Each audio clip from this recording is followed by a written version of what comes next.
And away we go. We're moving. They were the machines that made Britain great. Fast, revolutionary, and sometimes downright dangerous. These are the stories of our engineering masterpieces that shook the world and drive the way we live today.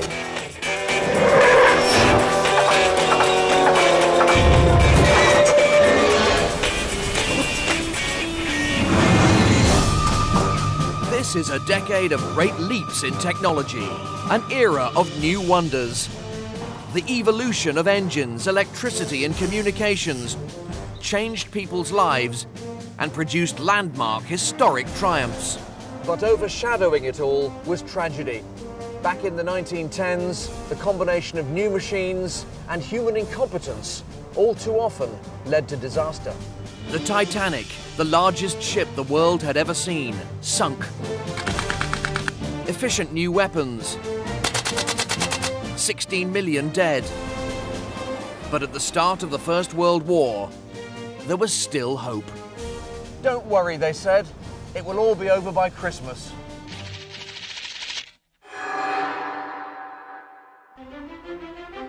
In the 1910s, people worked up to 80 hours a week, so time off was precious. But thanks to the rapid evolution of the petrol engine, there was now a new way to enjoy it. This is a 1914 Leyland torpedo char-a-banc.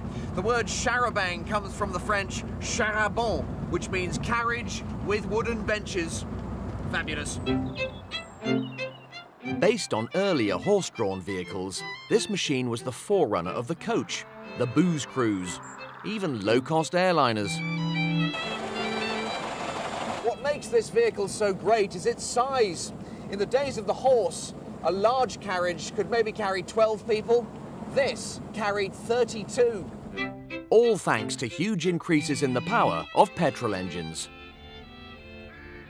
Powering this machine, we have a magnificent 4-cylinder, 36 horsepower Leyland S4 petrol engine. And it's the 36 horsepower motor that makes this vehicle possible. You can't tether 36 horses to the front of a coach, and if you could, you'd have a spot of bother controlling them. For the first time, a coach could compete with the trains and carry groups of people to places the railways didn't reach. And it carried them in style. When we hear the word Leyland, we tend to think of the troubled car maker of the 1970s and 80s. But look at this. By royal appointment. In the 1910s, Leyland was the Rolls-Royce of commercial vehicles. This machine has been beautifully restored. With its hand-painted coachwork and plush leather seats, this majestic vehicle offered people a taste of luxury and excitement they had never experienced before. The char-a-banc kicked off motorized tourism, and they must have been popular. In all the photographs, the vehicles are crammed with people. You could hire them by the day, and companies used them to give their workers a grand day out. Early in the morning at the village hall or the company works, the excited holidaymakers would get on board. And away we go.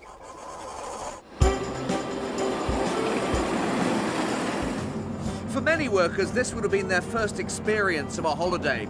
These were cheery outings to local attractions, a picnic in the country, a town fair, or a trip to the seaside. By all accounts, the passengers could get pretty rowdy.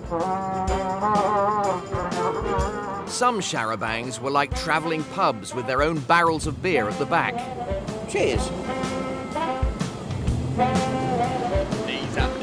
People sang, played musical instruments, and were even known to fall off drunk.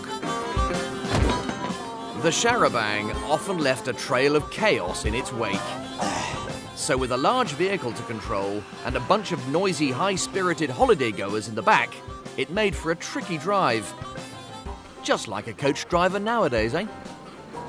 To the uninitiated, driving one of these machines presents a few challenges.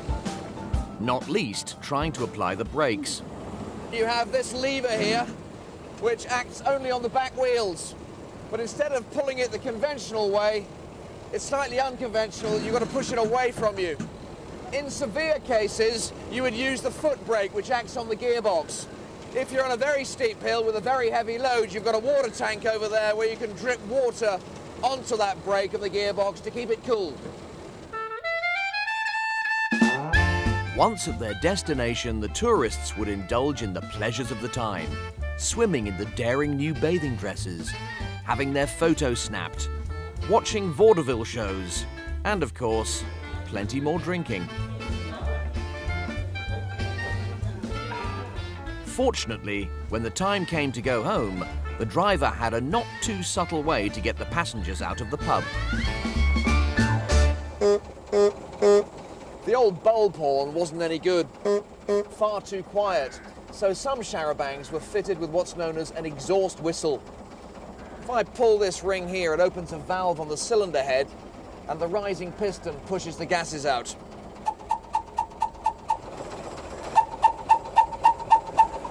If I increase revs, the piston's moving faster, we get more frequency.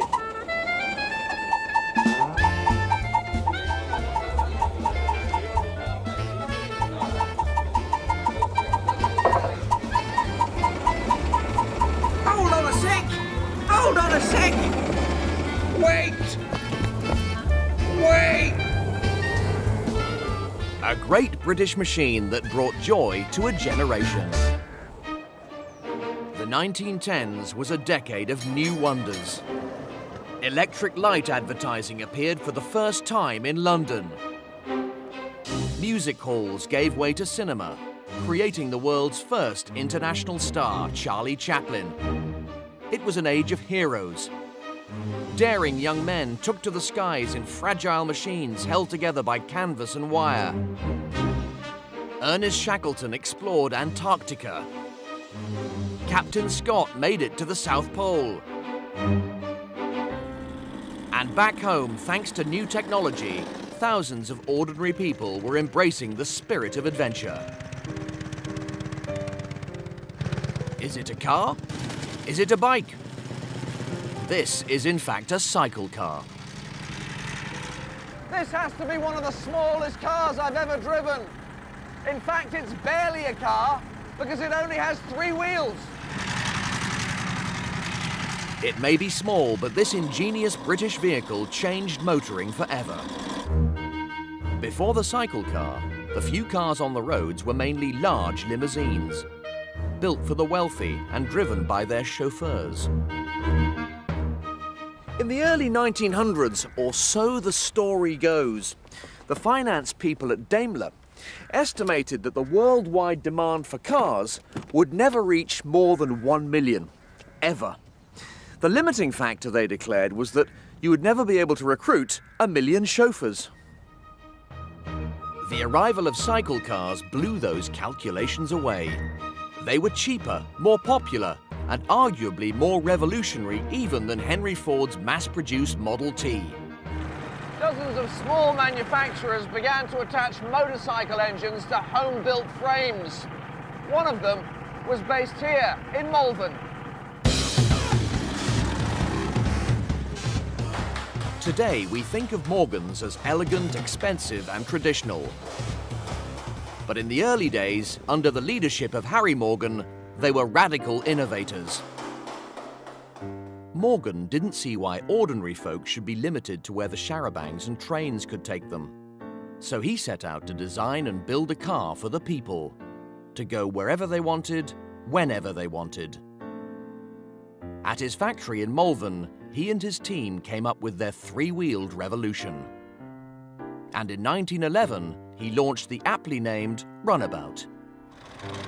Costing just £90, equivalent to the price of today's cheapest cars, it sold like hotcakes. If you drove one of these, you probably couldn't afford a chauffeur. You probably didn't want one. Instead, you did something radical, something fun. You drove yourself. So what were the secrets to this cycle car's success? Let's take a closer look at this fantastic runabout. High-tech bonnets there, you'll notice. Let's hope it doesn't fail me or I'm in trouble. Right, independent front suspension, petrol tank up here, 964cc V-twin air-cooled side valve Jap engine.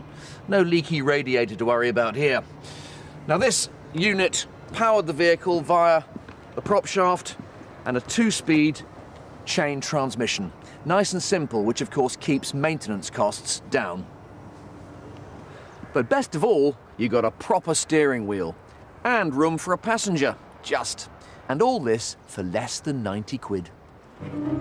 Morgan knew that being cheap to buy wasn't enough. It needed to be cheap to run as well. In those days, you would fill your car up from one of the new 2-gallon petrol cans, bought at your local chemist or bicycle shop. So how far can this little delight go on a tankful? Let's find out.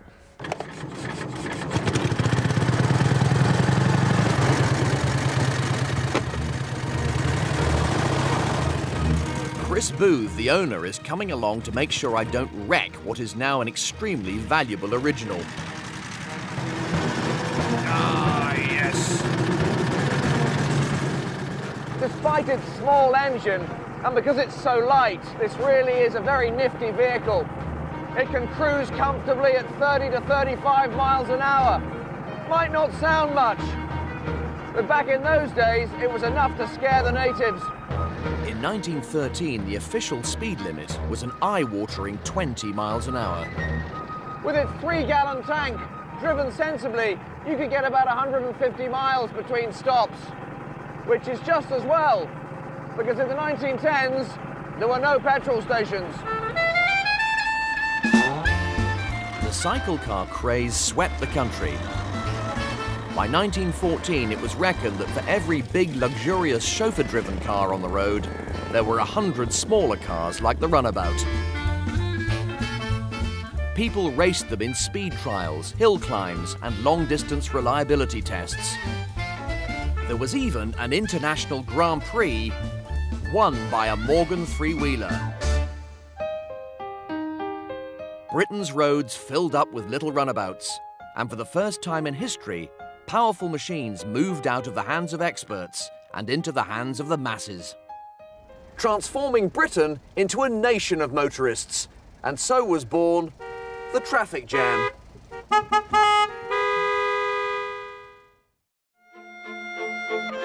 In the early 1910s, the peace and prosperity of the British people was under threat.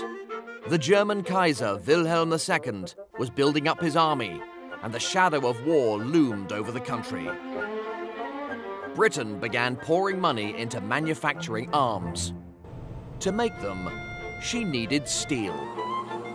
And to help produce it efficiently, the country built one of its greatest and most iconic machines. With dozens of moving parts, it certainly looks like a machine, but in fact, it's a moving bridge. All 2,600 tons of it.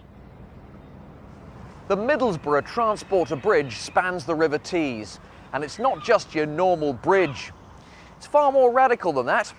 It's a cross between a bridge and a ferry, and it's the longest operating transporter bridge in the world. In the 19th century, Middlesbrough had grown from a small hamlet to one of the largest manufacturers of iron and steel in the world. The problem was that the city was separated from most of the ironworks by the River Tees. They depended on a ferry to get the workers to work on time. But in bad weather, the ferry was often late or didn't run at all. Losing serious amounts of productivity, the factory owners demanded a bridge. But to build a conventional bridge tall enough for the sailing ships that had to pass underneath would have been prohibitively expensive. A Hartlepool engineer by the name of Charles Smith came up with a solution. He called it a ferry bridge. Smith's quirky idea was to carry people and vehicles on a gondola slung below a tall steel bridge at ground level. In 1910, construction began. This extraordinary feat of engineering was completed in less than 2 years. And in October 1811, it was unveiled to the world with great ceremony. Almost 100 years later, this amazing machine is still working exactly as it did on the day they turned the power on. I'm 165 feet above the river, and below me, attached to 60 wheels, runs the upper carriage. Attached to this are 30 steel cables which carry the gondola below. They are cleverly cross-wired to stop the 65-ton gondola blowing around in the wind as it makes the crossing in just 90 seconds. It's a bit like an upside-down railway, with the railway bit up here and the transport bit underneath.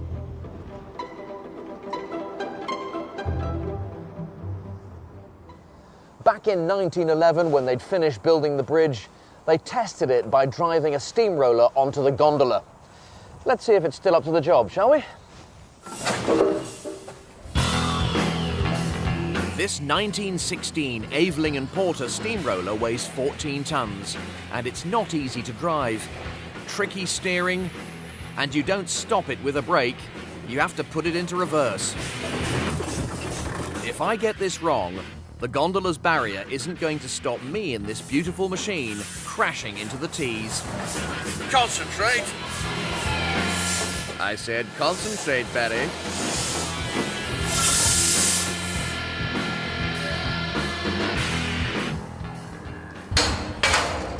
Yes, the gondola can still take it. And look at this, two masterpieces of 1910's British technology reunited. Now, to get it across the river. The gondola is operated from a control room up on its roof. Alan Murray, the bridge master, is going to show me how to drive it. Right, Alan, nice to meet you. The transporter bridge is powered by electricity. Now, back in 1911, electricity was a relatively new technology, but it had one big advantage. It meant the driver could control a gondola in the same way he would a tram. So we're going to go to there to drive and there to brake. So that's our first notch. But before you do that, Yep. you have to stand on our dead man panel. That will give you the power. So, foot in there. Yes. And we need to go to that notch to make it go. Okay, up we go.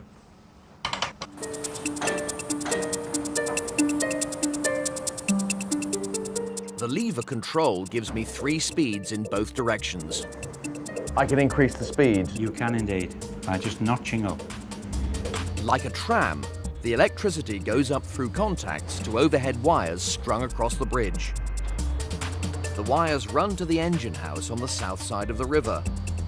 So I'm directly controlling 2 500-volt DC Westinghouse electric motors. Together, they produce up to 60 horsepower to precisely control the cable winch, which in turn pulls the gondola backwards and forwards across the bridge.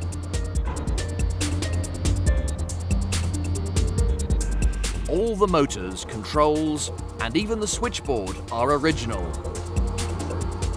In the last 98 years, they have driven the gondola nearly 1 million miles.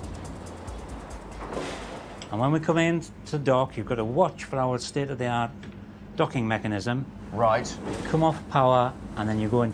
Now, if you come into the brake now, Okay. and just hold it there for the first notch, because we're docking so slowly, that brake will hold it all the way in. Okay, there we go. We've got a high-tech system of lining up the red tape on the windows with a bit of wood nailed to the bridge. There it is, yep. Right between those two. Look at that. Fabulous. And that's it. Foot off the pedal now. There we go. There we go. I've driven the Middlesbrough Transporter Bridge gondola. One steamroller safely delivered, just as it was in 1911. This wonderful, quirky machine played its part in the growth of British industry, and the steelworkers never had an excuse to be late for work again. In the 1910s, Britain was an industrial powerhouse. We exported goods to every corner of the globe. Over a third of the world's ships were British, and throughout the land, estuaries rang to the sound of shipbuilding. But there was one ship that was to become more famous than any other. Yes, RMS Titanic. Launched in Belfast in 1911, it was the largest ship in the world. And a great British machine, until the captain, with great British incompetence, sailed it into an iceberg. Fortunately, inside Titanic, there was another great British machine. The device which made rescue possible and saved 700 lives was the ship's radio. As Titanic began to sink with 2,200 people on board, it sent out a distress call. To hear what the Titanic's distress signal sounded like, Tony Constable here is going to reproduce part of it. Go ahead, Tony. Coming through loud and clear. What did you actually say there? SOS. Ah, help. In the 1910s, radio was as revolutionary as the internet is today. Not all ships carried sets, but those that did mainly used British equipment like this, similar to the one on Titanic. In these early days of radio, you sent your messages using this key here as dots and dashes of Morse code. This controlled the device at the heart of the Titanic's transmitter, the spark generator. Every time the operator tapped a key, it created a short burst for a dot and a long burst for a dash. The spark sent a voltage pulse up to the ship's aerial, where it was transmitted as radio waves. Generating radio waves like this was easy. The hard part was detecting them. To pick up Titanic's distress call, radio operators on nearby ships relied on a device called a magnetic detector. There were other radio receivers at this time, but the magnetic detector was the first one that was robust enough to work at sea. It's this device that made ship's radio possible. It was based on a discovery made in Cambridge by the great physicist Ernest Rutherford. He discovered that a magnetically charged iron wire subjected to radio waves became demagnetized. At his Chelmsford factory in Essex, Guglielmo Marconi turned Rutherford's discovery into a working machine. Marconi's genius was coming up with this constantly moving loop of wire that automatically remagnetizes every time it passes these magnets. An incoming radio signal demagnetizes the wire, which is immediately remagnetized by the magnets so it can receive another signal. This constantly changing magnetism creates an electric current, which the operator's headphones then transform into sound. Simple, really. And totally reliable, as long as you kept the clockwork mechanism wound up. When Titanic sent out her distress signal just after midnight, it was picked up by another passenger steamship, RMS Carpathia. But Carpathia was 3.5 hours away, and by the time it arrived, it was too late to save most of the people on board. The sad part of this story is that another ship, the Californian, was even closer to the Titanic. However, the radio operator on the Californian had gone to bed for the night. And when the third officer popped into the radio room just when Titanic was sending out her SOS signal, there was silence. He didn't notice that the clockwork drive of the magnetic detector had run down, and so he never heard Titanic's distress call. If he had only wound up the clockwork mechanism, he could have saved all 2,000 people on board. As it was, Rutherford's discovery of the magnetic detector and Marconi's use of it in the ship's wireless saved 700 lives. The dramatic rescue alerted the world to the importance of radio, and soon every ship would have one. The Titanic tragedy shocked a nation that in the 1910s convulsed with social unrest. Workers repeatedly went on strike for decent conditions. In London's Sydney Street, a gang of anarchists fired on the Home Secretary Winston Churchill, and suffragettes fought to win women the vote. However, in 1914, the country suspended its internal struggles and united to fight the Hun. In August 1914, the First World War shattered Britain's peace and prosperity.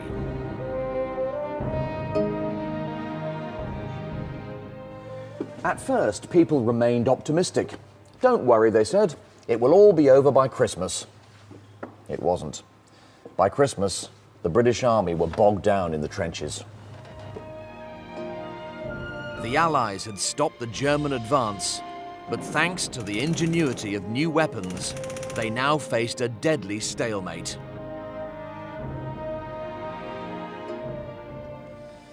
For the infantry, there was one weapon that outperformed all others, the machine gun. For the British, that meant the Vickers machine gun. Capable of firing 600 rounds a minute, the Vickers perfected an automatic reloading system dreamed up many years before. In the early 1880s, Hiram Maxim, an American inventor living in London, had a eureka moment. Whilst firing a rifle, he developed a sore shoulder from the recoil of the gun. He realized that with a bit of clever engineering, he could use the energy of the recoil to throw out the spent cartridge and load the next.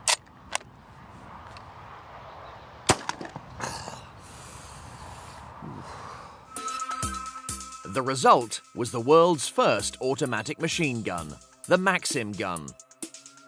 In 1896, the British company Vickers bought Maxim's company and set about improving the weapon. They reduced its weight by taking out all unnecessary parts and devised an ingenious mechanism to improve its reliability. This muzzle booster on the front increased the gun's recoil and helped it reload automatically. As the bullet passes through this hole, it's blocked for a fraction of a second. The expanding gases created by the firing of a bullet now have nowhere to go. They force this plunger back, which cocks the mechanism in readiness for the next round. Well, let's give it a try, shall we? Even firing blanks, I get a sense of the awesome power of this weapon. It could fire as many rounds in a minute as 40 men with rifles. Don't think I'd like to be on the receiving end. In just 20 seconds, I've fired 200 rounds, enough to kill 200 people. With a range of 2.5 miles, this was one of the most lethal weapons on the fields of Flanders. In fact, it was so efficient that in 1914, the Vickers machine gun and its German equivalent made it almost impossible for infantry to cross no man's land unscathed. It helped create the deadlock of trench warfare, the stalemate that lengthened the war and cost millions of lives. In 1915, Winston Churchill, the First Lord of the Admiralty, was looking for a mechanical way to break the deadlock on the Western Front. Churchill wanted a machine that could cross the muddy, cratered terrain of no man's land, while also being able to withstand the onslaught of machine gun fire. "We must crush the trenches in," he said. "We must crush them in. That is the only way." So he set up a committee to build what he called land ships. Attention quickly turned to a curious prototype from 10 years earlier. Back in 1904, Grantham engineer David Roberts had devised a brilliant off-road alternative to wheels for a new tractor, his chain or caterpillar tracks.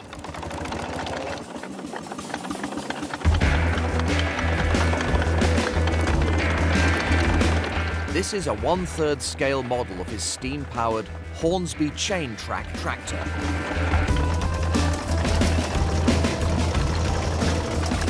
The original weighed 40 tons, but the tracks spread the weight over a large area of ground, so it didn't get bogged down in the mud. The vehicle looked like a winner, and a version was offered to the army as an artillery tractor to pull heavy guns. The army hardly leapt up and down with excitement at the idea. They bought a petrol version as a tryout, but one Royal Artillery officer declared, "Its noise and smell are abominable. A team of 8 horses is far superior under every condition." And they dropped the order. But a few years later, Churchill's Landship Committee would turn Roberts' idea into a revolutionary new weapon. The plan was to combine caterpillar tracks with the armour of armoured cars to make a machine that could withstand bullets and go over trenches. The brains came in particular from 2 men. Walter Wilson was an engineering genius working in the British Army, while William Tritton was the general manager of Foster's, a small Lincoln engineering company. After trying many ideas, this is the vehicle they came up with. Little Willie, the world's first tank. It weighed 14 tons, carried a crew of 3, and had a top speed of a little over 3 miles an hour. In trials, the new Caterpillar track worked well, and Little Willie would be able to cross a muddy, bumpy stretch of no man's land without difficulty. But there was a flaw. So here we are across no man's land, approaching enemy trench. Whoops. If a particular trench was too wide, Little Willie simply couldn't bridge the gap, and her Caterpillar tracks couldn't pull her out of the trench. It was back to the drawing board. The new tank was much bigger, long enough to cross trenches. But as soon as you see it, the thing that makes it immediately different is that the tracks were wrapped all the way around the hull. And here's the clever bit.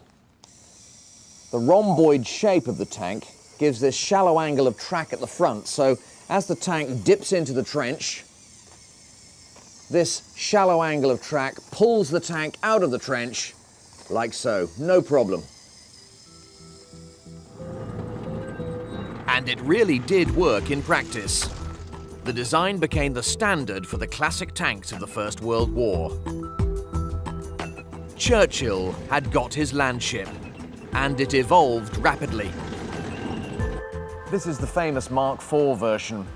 At 28 tons, it's twice the weight of Little Willie, and its 105 horsepower Daimler engine powered it along at the slightly higher speed of 4 miles an hour. It's this version, more than any other, that changed the face of modern warfare. In 1917, British munitions factories went into overdrive to produce over 1,000 Mark IV tanks. The Mark IV tank carried an 8-man crew, squeezed in here for hours at a time. Tank historian David Fletcher is an authority on these pioneering machines. What was it like inside this tank for the crews going into battle? All the time you're going along in this thing, the tank is being impacted by machine gun bullets, absolutely continually spattering like heavy rain all around the sides of it. Right. The conditions in here are horrifying. When that engine's running, the noise is so loud you can't hear yourself think, never mind anybody else speak. It's generating heat through the exhaust on a tremendous scale, be about the same as a turkey in the oven for Christmas. And there are fumes coming off the thing, great clouds of carbon monoxide. So a lot of the people in the tank are sort of half useless. The crew needed all their powers of concentration just to drive this machine. To turn it, you had to slow down one track more than the other, and it took 4 people to operate all the brakes and gears, a terrible waste of manpower. In battle, the hail of machine gun fire was so intense that even inside the tank, the crew were far from safe. But the only thing they had by way of personal protection is this, which is a leather face mask with a chainmail bit at the bottom.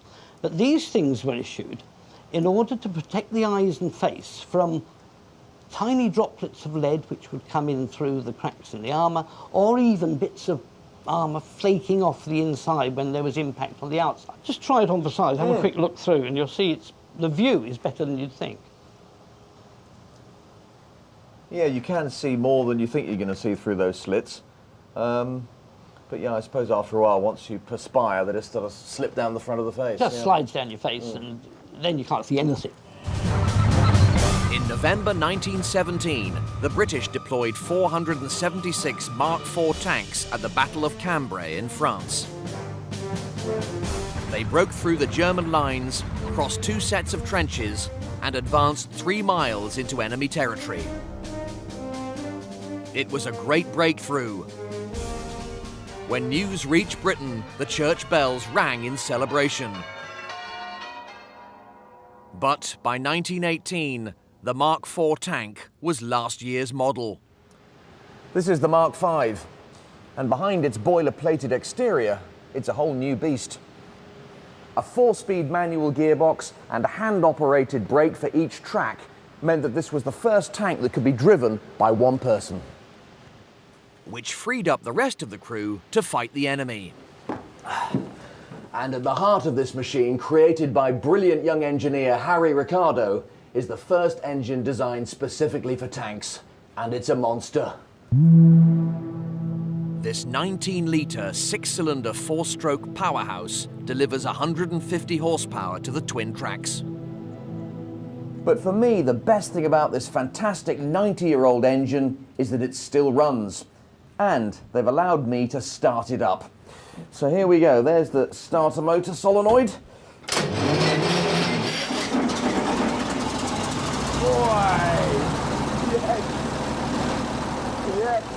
Gone are the sleeve valves that created all the smoke. In are overhead valves and crosshead pistons.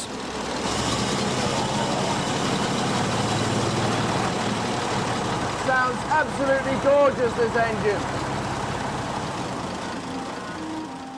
The tank didn't win the First World War on its own, but by breaking the deadlock of trench warfare, it tipped the balance in our favour.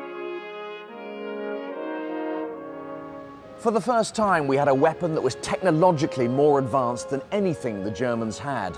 It boosted British morale and struck terror into the hearts of the enemy. It was, and still is, a great British machine. In November 1918, the end of the war brought rejoicing on the streets.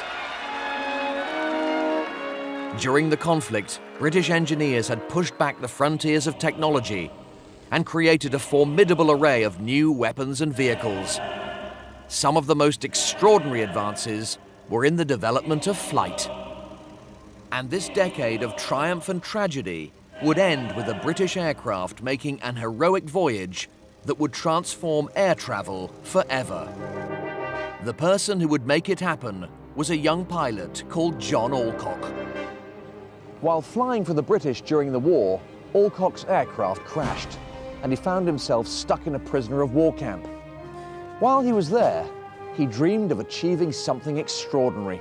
He knew that no one had ever flown a plane across the Atlantic, and he knew that the Daily Mail were offering a £10,000 prize to the first person to do it. Alcock became determined to win that prize. Back in Britain after the war, he approached the Vickers Aircraft Company at Brooklands. Fired by his enthusiasm, they agreed to let him pilot one of their planes. And this is a replica of that aircraft, the Vickers Vimy. It's absolutely extraordinary that anyone would even dream of flying across the Atlantic in this. It's a giant biplane, for goodness sake. It's got an open cockpit and canvas wings.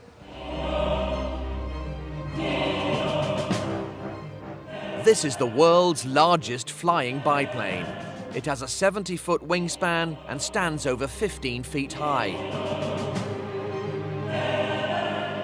The Vimy was developed during the war as a bomber to carry out night raids over Germany. It was made possible by massive increases in the power of petrol engines. Alcock's original was equipped with 2 Rolls-Royce Eagle 8 engines, each capable of delivering a thumping 360 horsepower. And just 16 years into the development of aircraft, a lot of thought was going into aerodynamics. Wherever possible, the aircraft is streamlined to reduce wind resistance. And if you look at the struts and wires, they're not round, but they're shaped like aerofoils. The undercarriage doesn't retract like a modern aircraft. The best they could do with the original was to cover the wheel with canvas to cut down turbulence from the spokes. This replica was built in the 1990s, but the maintenance costs are so high that it's heading for retirement in the Brooklands Museum. At least that's the plan. So the first exercise, it seems, here is to actually get the aircraft out of the hangar.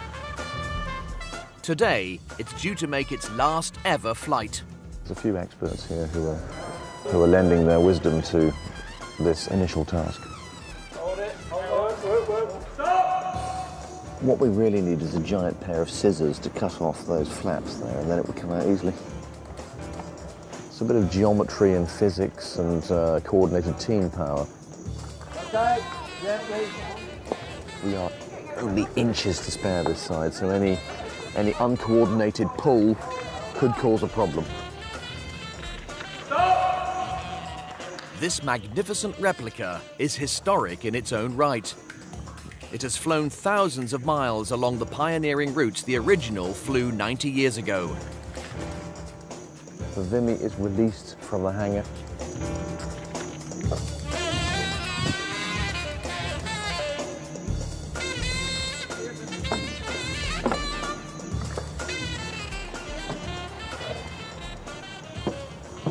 Oh, well, here I am at last in the Vimy cockpit.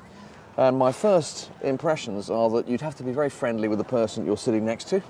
Because if you're going to fly the Atlantic in this machine, you're going to be in close quarters for quite a long time. And inside here, the most distinctive feature is this 2/3 of a steering wheel to steer them across the Atlantic. Everything on this aircraft is controlled by wires. The elevator flaps, which point the plane up and down. The ailerons that roll the aircraft from side to side. Quite sort of low gearing on those, actually. And the rudder for turning. And instead of bomb bays, the fuselage is filled with petrol tanks. It all feels very vulnerable. In 1919, Alcock and his navigator, Arthur Brown, needed to move fast. Several other teams were hoping to grab the transatlantic prize. Everyone realized that the best way to get across the Atlantic was to fly with the strong prevailing winds from west to east.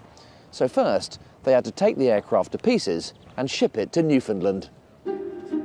By the time Alcock and Brown arrived, attempts by two other teams had ended in failure, with their aircraft ditching into the Atlantic. Their chance of success looked slim.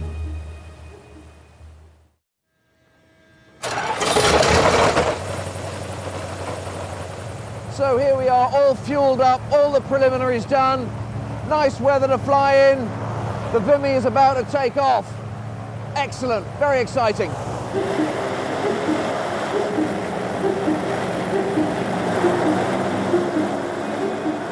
On Saturday, the 14th of June, 1919, Alcock pushed the throttle on the twin Rolls-Royce Eagle engines and powered the Vimy into the sky. And so the Vimy takes to the skies. It may look fragile and archaic today, but back in 1919, this was cutting-edge technology.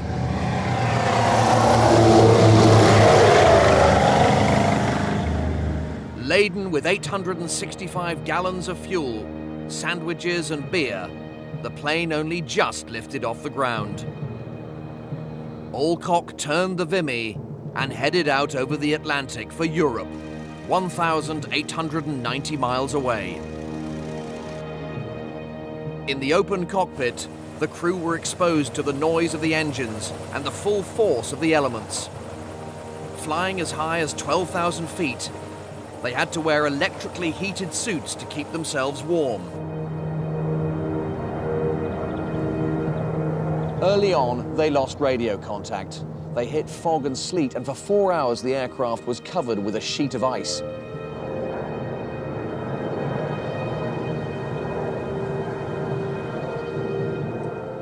At one point, they flew into such a heavy cloud that Alcock completely lost his bearings. The plane went into a spinning nosedive and only straightened up 50 feet above the sea.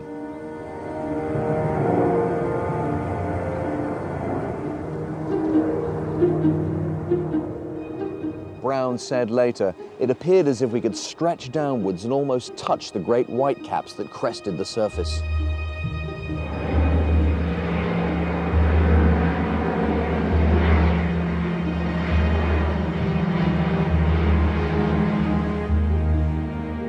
It was an epic flight. On the 15th of June 1919, after 16 hours of flying, much of it through the night, Alcock and Brown crossed the coast of Ireland. They brought the plane down on what they thought was a field. It turned out to be a bog.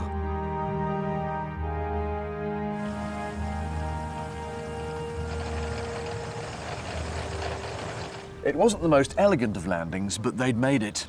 To the small crowd of locals who greeted them, Alcock announced, "Yesterday I was in America." I'm the first person in Europe who can say that.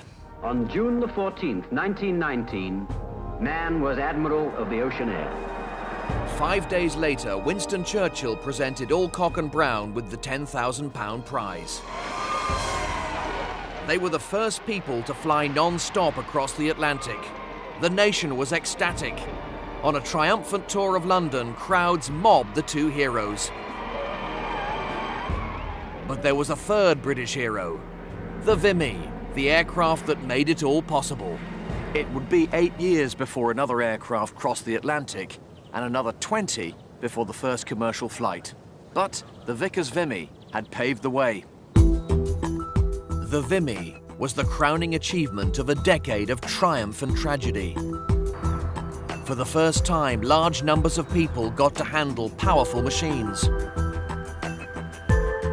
The destructive power of some of them unleashed unprecedented horrors.